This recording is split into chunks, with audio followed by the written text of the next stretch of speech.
Biological weapons have been used since as far back as the 14th century, when the Mongols threw plague-infected bodies into the city of Kaffa. But bioweapons are cruel, letting people suffer until they are cured or, in the worst case, die.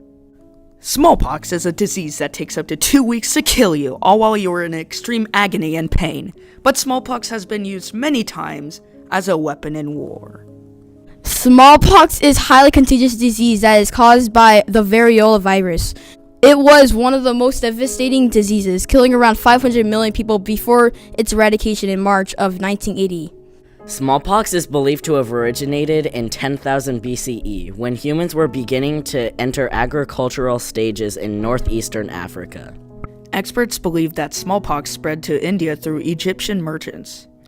Smallpox was originally introduced to Europe in the 5th and 7th centuries and had many outbreaks in the Middle Ages. The deadly disease was unfortunately spread to the Americas along with the discovery of the New World. Spanish and Portuguese conquistadors introduced smallpox to the Aztecs and Incas, while the disease was introduced to North America by early settlers, leading to a steep decline in native populations. Another contributor to the spread of smallpox was African slave trade, bringing many Africans from places where smallpox was still hugely prominent. In the 18th century, smallpox had a varied case fatality rate, from 20 to 60%. Smallpox killed an average of 400,000 people annually. Smallpox was a serious disease that spread like wildfire. During the French and Indian War, British forces, particularly under the command of Sir Geoffrey Amherst, intentionally used smallpox as a biological weapon by distributing blankets contaminated with the disease to Native American tribes. Amherst was aiming to weaken their resistance by triggering a widespread of outbreaks among them.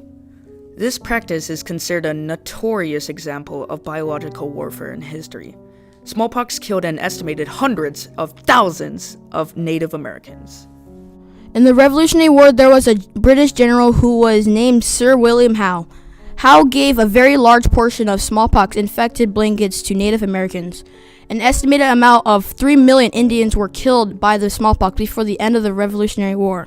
The Soviet Union saw how devastating smallpox can be, so during the later years of the 1930s, they began developing ways to massively produce the virus to be used as a weapon. The Soviets grew smallpox on the chorioallantoic membrane of the chicken embryos in the developing phase. This made it easy for the Soviet Union to make large productions and quantities of the deadly virus, even though most of the biodefense professionals said it would be difficult.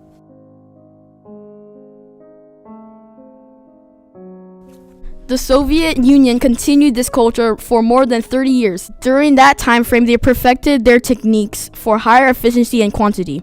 The Soviets tested this bioweapon on Vozrodenia Island until the natural version of smallpox was eradicated in the 1970s and they signed the 1972 Biological Weapons Convention. One variolation, which was essentially scratching material from smallpox pustules into the skin. Another way to variolate was to inhale the materials.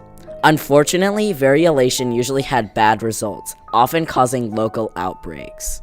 In 1796, English physician Edward Jenner observed that milkmaids who had previously been ill from cowpox, a virus closely related to variola alongside smallpox, were showing an increased immunity to smallpox. Transferring material from a cowpox sore from a milkmaid into the man's of Jenner's gardener's son, Jenner observed that the son had developed an immunity to smallpox.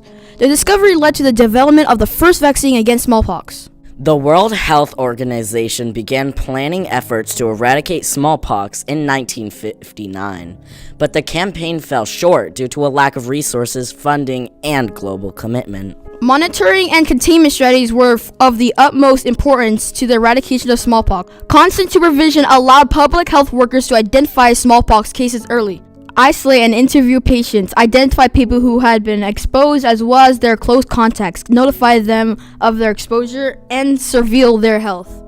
Those close to the patients were vaccinated in what is known as a ring vaccination, creating a ring of immunity around infected individuals by vaccinating all those closest to victims. Worldwide cooperation on use of the vaccine resulted in the complete eradication of this fatal disease.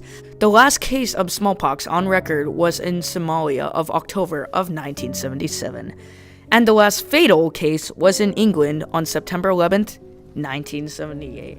Because smallpox's eradication, vaccines are no longer employed by the general public. However, if an outbreak were here to occur, there are licensed vaccines available in the US.